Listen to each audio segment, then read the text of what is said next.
So this must be one of the rarest vehicles in the world. This is a VBIED, Vehicle-Borne Improvised Explosive Device, a suicide bomber's truck, captured before it could detonate. It's been incredibly carefully built. These wire protection structures, they may look faintly ridiculous, like something you might find in a garden centre. In fact, they are almost 100% effective against rocket-propelled grenades.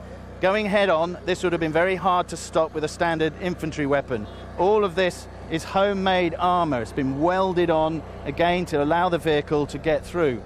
Even the engine is inside an armoured block. And again, you have what's called this bar armour to protect the driver with a very small bulletproof windscreen there. The whole idea of this is not to keep the driver alive indefinitely, but long enough to get absolutely close to its final target, so that their enemies can be destroyed. Now, these have been put to absolutely devastating ends. Now, here we've got some Peshmerga who are experiencing life behind. They're even starting the engine for us. This is the very seat where a suicide bomber would have driven to his death, trying to take as many Peshmerga fighters with them as they can.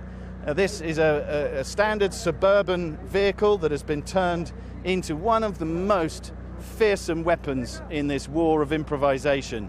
Now let's take a look at what goes on in the back cab. Again, another armoured structure here to prevent anybody shooting the driver from behind. Very carefully thought through, quite skillfully put together, quite honestly.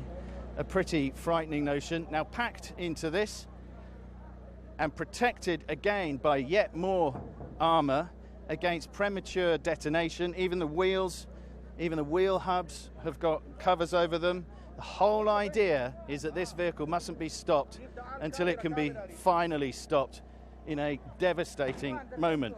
And in the back of this, the Peshmerga found 25 jerry cans packed with what they call TNT. It's actually plastic explosive. Now that would be enough to destroy a couple of tanks at the very least. An absolutely ferocious weapon, and one mercifully and very rarely was able to survive and be captured.